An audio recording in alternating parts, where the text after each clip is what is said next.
Hi, this is Alex from phpacademy.org, back with another video for the new Boston. Now in this video we're going to be looking at different string functions inside PHP, how you use them and why they might be useful. So we're going to go through a few string functions in this video, the parts of this video, and we're just going to use an example string along the way. So let's go ahead and create our example string. So I'm going to create a new variable called string, and this is going to be equal to a particular string. So for example, I'm going to say this is an example string. So we're going to be doing a few things with this particular string along the length of the videos that we're going to create, and we're going to be creating new variables which use these functions and apply these functions to this particular string. So first of all, let's go ahead and look at string word count. Now you can imagine why this may be useful in particular situations. You might want to count a certain amount of words, maybe through user input or through database use, etc, etc. But I'm sure you can find a use in your own web application, but for now this is how you use it. Now I'm going to create a new variable called string word count, and this is going to be equal to the function name, which is str word count. Now this function takes 3 arguments in total. Only one of them is required, and the one that is required is the actual string itself. So I'm just referencing this variable here, which is equal to this string here. So let's go down here and echo this out, and then we'll talk about the different arguments we can give this function to perhaps make it more useful to us. Okay, so let's go ahead to our browser and refresh the page and see what we have.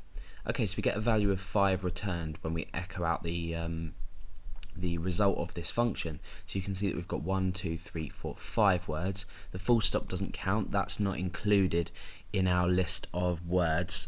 We can specify things that we want to class as words, maybe symbols later on, but for now this is how many words are in the string. Now let's go ahead and look at an argument we can give this. So we can give this the second argument as 0, 1 or 2. So I'll go through each one and explain which one which is which.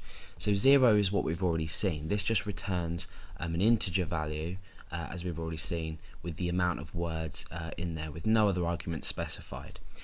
1 will produce an array where the key is equal to the word itself. So the key is irrelevant in this, it will just be the default, so it will be 0, 1, 2, 3, 4, 5, and then each value of each key will contain the word in the string. So what we're actually doing is we're creating an array, and we're almost splitting this up. So let's go ahead and try and echo this out, and you'll see that we'll just get a value here of array. This is because it's now stored as an array after we've given this argument. So what we can do, just to be quick, is we can use this print r here and enclose the word count in this, and this will display all the elements of an array. Oh, spelled that wrong.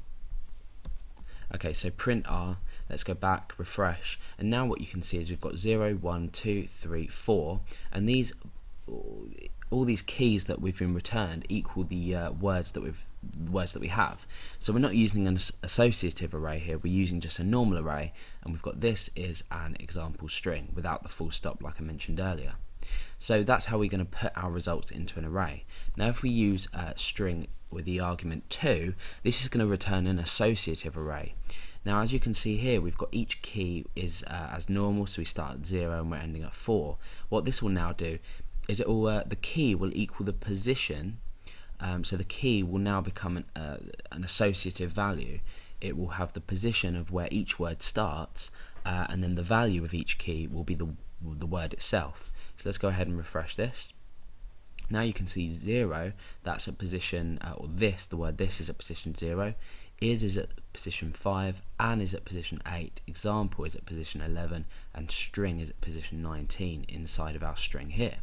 So they're the three different arguments you can give in this, or the 3 different values rather you can give in this argument. There is a last, let's just change this back to, we'll leave that at 1. The third argument that we can give is a list of words that we want to include as words. So by default, a full stop will not be included as a word. So because this is part of string here, what we could do is come in here and specify a full stop, for example, inside our single quotation marks. So we're specifying the full stop is part of a word. So now what's going to happen is, let's say we return 1 and we refresh. You can see that we're still giving back an associative array, even though, well, let's put that at 0, for example. And we'll just echo out this. What you can see that's happened is we've still got 5 words, but if we then go back and